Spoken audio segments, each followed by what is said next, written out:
Welcome to the deep dive. You've given us your sources, and well, our mission is pretty straightforward. Yeah, we take what you've shared, dig in, and pull out the key insights. Exactly. So you get the knowledge without drowning in, information overload. Cutting through the noise, basically. Precisely. And today we're plunging into a really fascinating piece. It's from the Dmitrii Gorbatenko LogBook titled The Shadow Hand, When the Dictator is Dead, but His Image Rules. Okay. Now, this isn't like a dry report or anything. It's actually a story about a fictional place, Viridia. Fiction, yeah, but the kind that definitely mirrors some real-world power plays.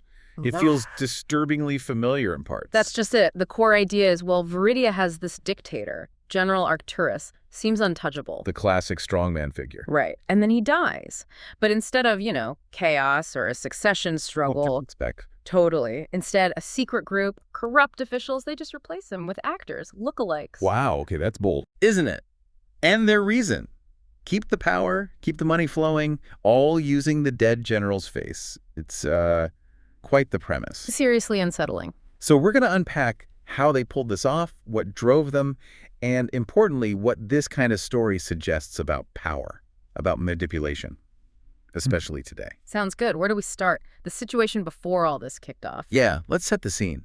Viridia under Arcturus. The article paints him as this deeply rooted figure, yeah, almost permanent. Absolutely. He is the state, essentially. His word is law, his image everywhere. That's the picture we get. But underneath that surface, Well, that's where it gets interesting. The text talks about this network, a cabal, really, of corrupt officials operating right under him. and these aren't idealists. Pragmatists of plunder, I think the article calls them. Hey, yeah, that captures it. They were doing very well under Arcturus, skimming resources, building fortunes. The system worked for them. So why rock the boat? Why get rid of Arcturus? Well, it wasn't about morals, that's for sure. It was self-interest. Arcturus was getting older, more erratic, unpredictable. A threat to their setup. Exactly. He might purge them, change the rules. Their comfortable, corrupt system was suddenly at risk. The article hints they felt a purge was coming. So facing that uncertainty, they came up with this audacious plan. As he said, bold doesn't quite cover it. Chillingly creative, maybe. Instead of a messy power grab, just keep the image, ditch the man. And assassinate him secretly. No fanfare. The key was making it seem like nothing had changed. Seamless continuity. Or the illusion of it. What gets me is the preparation. This wasn't a snap decision. The text says years of grooming actors. Yeah, years. Which tells you how entrenched this cabal was, how much planning went into it. They weren't just finding guys who looked a bit like him. No, they were training them. Mannerisms, voice. Even his limp. They mentioned a specific limp. The level of detail is, well, it's incredible. Dedication to the lie. So, the switch happens. Arcturus is gone. The actor steps in. The era of the actor-dictator begins. How did they keep it going day to day? Through very carefully managed appearances. Public events, speeches, all staged. Written by the cabal, presumably. Oh, absolutely. These weren't Arcturus's thoughts. They were scripts designed to serve the cabal's agenda. It's pure theater, but on a national scale. And for the average Viridian on the street, life just went on. Mostly, yeah.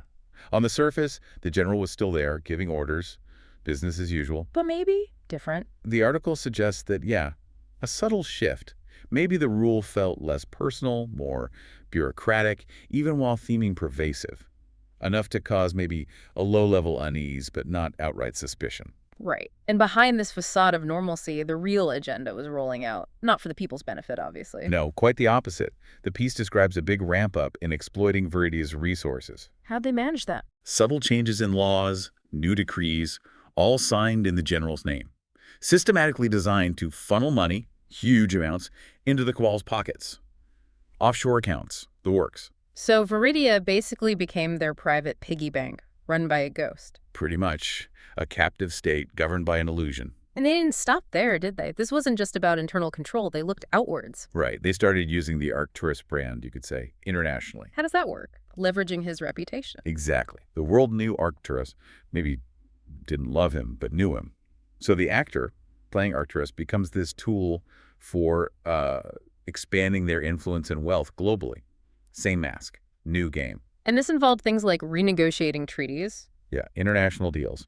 Always somehow ending up very financially favorable for Viridia, meaning for the cabal. Wouldn't other countries get suspicious? That seems like a red flag. Eventually, yeah.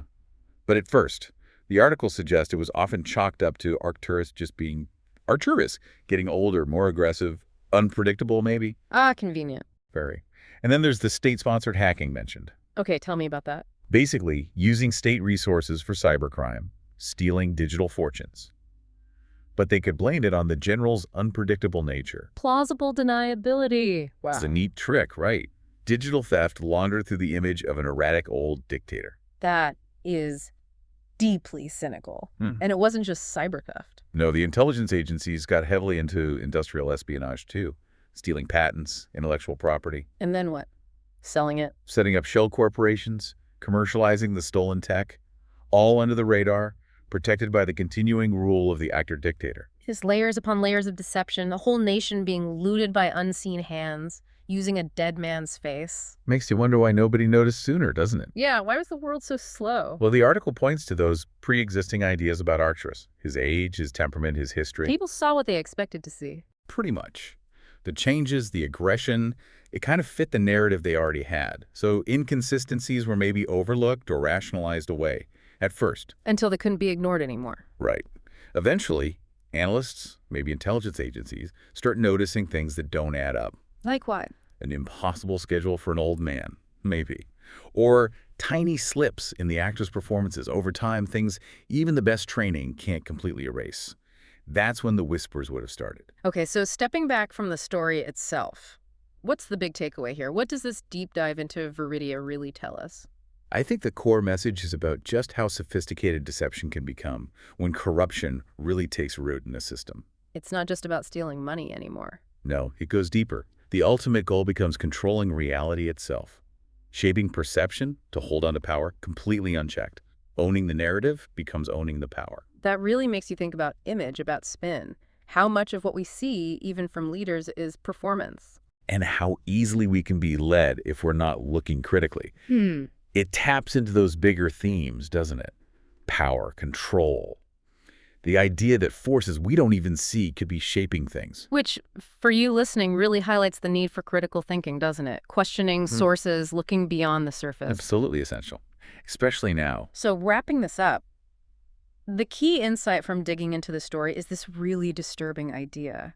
Power might not be where we think it is. It could be wielded by hidden hands, using illusions, using familiar faces that aren't real anymore, like in Viridia. Yeah, a phantom government. Yeah. And that leaves us with, well, a pretty significant question for you to think about. Go on. In a world like ours, so full of media, digital images, carefully crafted messages, how do you tell the difference? How do you know if you're seeing genuine leadership, genuine intent, or just a really, really good performance? And maybe more unsettling. What kind of shadow hands might be operating right now globally, shaping things in ways we don't even grasp? Definitely something to mull over. A powerful thought to end on. And Well, thank you for joining us on this deep dive.